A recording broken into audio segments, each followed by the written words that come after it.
The meeting will now come to order. The first item on our agenda is a reading from the Minute Book.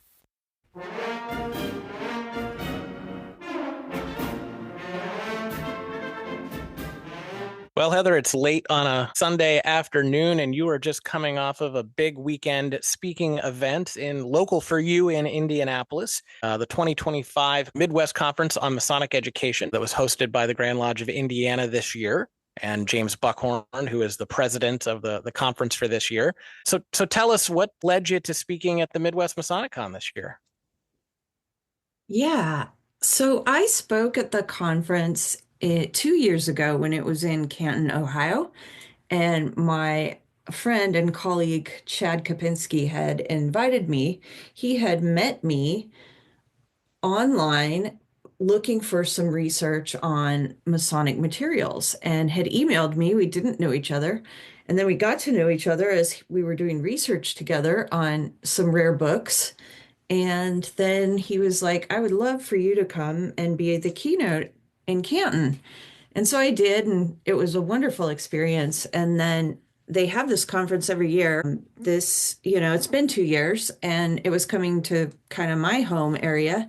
So they invited me to return, and this time to talk about how people could actually do the work of saving their materials at their lodges. So the literal steps for 1, 2, 3, 4. What should you do? What should you look for?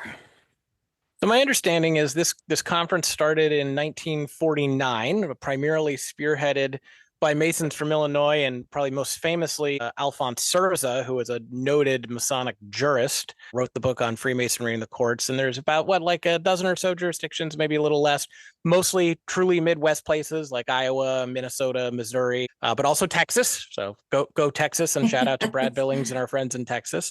So there's a lot of grand jurisdictions involved in this. Yeah, what was the attendance like, and what was some of the feedback on your talk? Yeah, so it was a great weekend. We started Friday night where, of course, the dummy and the idiot, as in Brent Now. Morris Oh, and okay. Brent Morris and Chris Hodap did a talk at the dinner and literally did a dummy versus idiot entertainment for the evening and had copies of their books they could sign as well. And then that was just kind of a teaser for the weekend. And then getting into it all day Saturday, there were numerous speakers, including Stephen Harrison, and he talked about his new book, The Imperfect Storm. So that's about the William Morgan affair. And I highly recommend it for people that want new information that he has found and researched about the scandal. So it's on sale now, and I recommend you go hunting for that book. And then I talked and teaching people how to take care of their materials. And then they had some elections and some meeting stuff and lunch, and some more people talked at lunch. And then I did a Q&A session with Daniel Gardner is the Grand Secretary in Montana. And he has, although he's Grand Secretary, he also has this wonderful space that he has at the Grand Lodge that he turned into and curated an exhibit about Freemasonry. And I was fortunate to see it back in December when I was in Montana. And so it was great to be there with him. And we did a Q&A on how other lodges could do work like Daniel had done. Then Daniel did a talk called Research for Anyone. And very similar, he talked about how he did that work and the steps he took to get there. And the day really wrapped up with Adam Kendall. He zoomed in. He was back in his home state of California, but it was a wonderful talk about some of his research and work he has done there with the Oakland Scottish Rite materials in their library and museum, and some really cool, unique finds that he has found there. So that was, of course, it wrapped up with a dinner later in the day and another talk by Brent Morris, where we got to hear some of his favorite things, which is statistics. So it seems that there's a movement in Masonic research or Masonic education broadly, and fraternal research even beyond, of going back to basics on just how to do basic research. And certainly this is something I have seen in many of the organizations I'm involved with, is that the while we have a highly educated workforce, the ability to do research or to understand how to do these very basic things is not a skill that a lot of people have carried on later into adulthood. Certainly on your end, doing archivist work is things that people may not have been trained on in general. And the work that Daniel presented on research for anyone, how to take those numbers and move them forward. Did you get a sense from the conference that this was valuable information and something that they were able to take back and really put to use? Yeah, this is not your typical conference. It's wonderful because people are sitting there taking notes like at school, and they are coming up to you afterwards and engaging and sitting around in the break times talking about how they can do these things. And so it's a wonderful time to meet others who are passionate about that same kind of work, but then get ideas from each other. 2 years ago when I did it, and again this time, I was just really blown away by the amount of work that these guys want to put into preserving their history.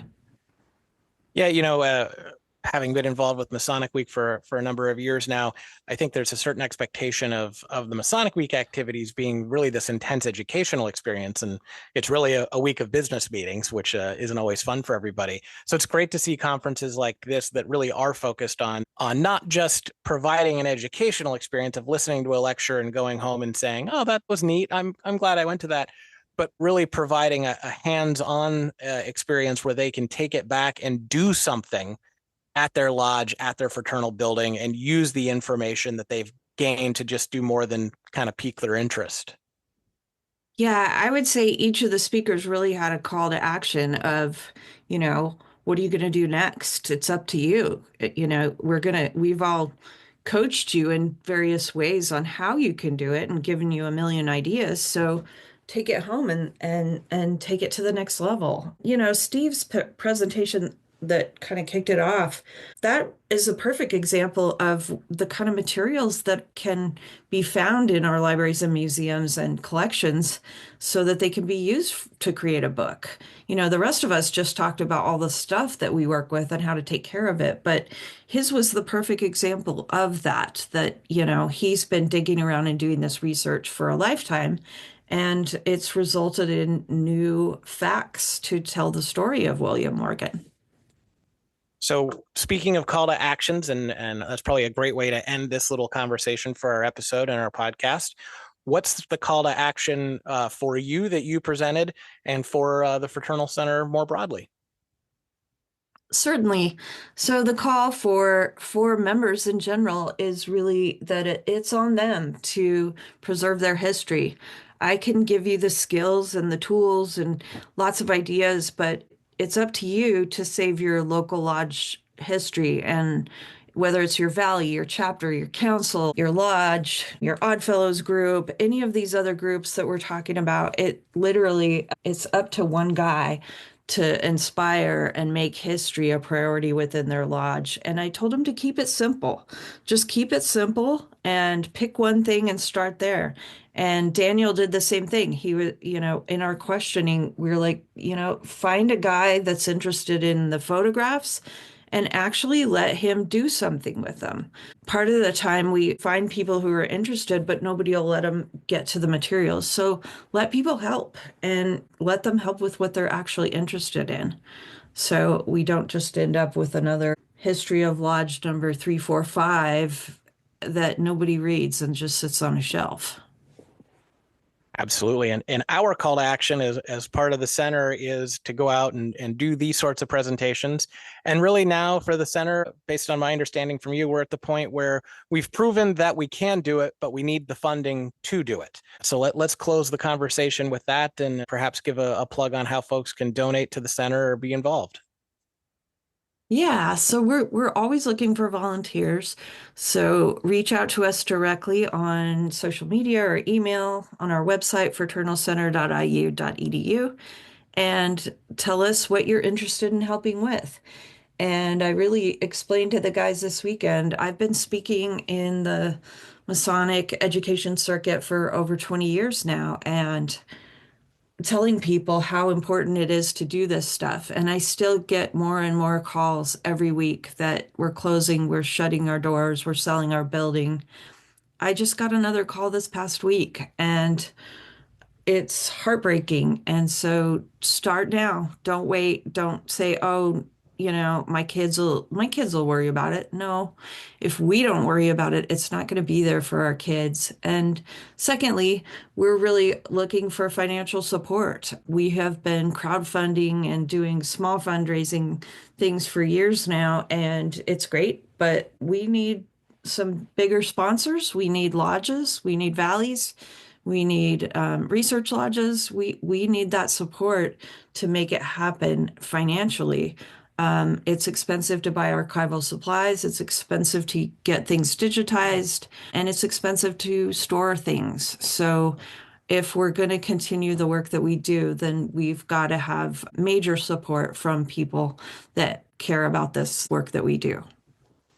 So often I hear about a fraternal lodge or a group closing, and they start the talks of how are we going to spend down our money and what are we going to donate it to here in our local community? Let's give some money to the Little League. Let's give some money to the high school. If you find yourself in a situation like that, not that I want anybody to be forced to close anything, but if you find yourself with a fraternal organization that is well-heeled and willing and looking to make donations that will really make a difference, I would encourage you to consider the IU Center as part of that. We are a not-for-profit organization related to the school and can provide some of that material if there needs to be that. And certainly we're interested in wills and last testaments as well. If there's money to be left, we would love to talk to you about those opportunities too.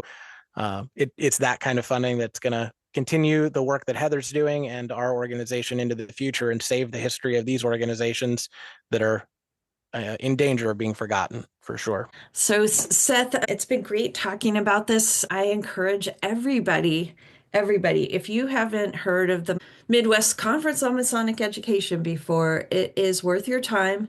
And it is very reminiscent of when we've had like the Quarry Project and some of the other groups like that in the past where you really got to learn things while you were there. The fellowship is unmatched. I met some wonderful new people and also got to see old friends, and they keep coming back because they enjoy that fellowship. So, Seth, I hope you get to come to that someday, even though you're not in the Midwest.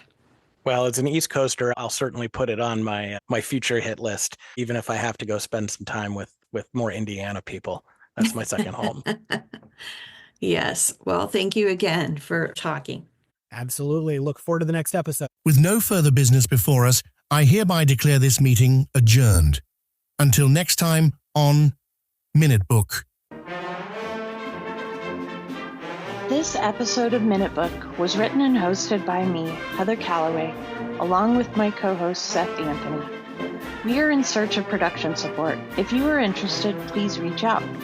Our theme music today is Riding the Goat by Charles Barnhouse as Jim Fisk from 1919. Minute Book is a project of the Center for Fraternal Collections and Research at Indiana University. Special thanks to the Magi, or the Masonic Authors Guild International, for promoting us. Follow us on Instagram or YouTube at Minute Book History or at Fraternal Collections. You can learn more about our work and support our preservation efforts at fraternalcenter.iu.edu.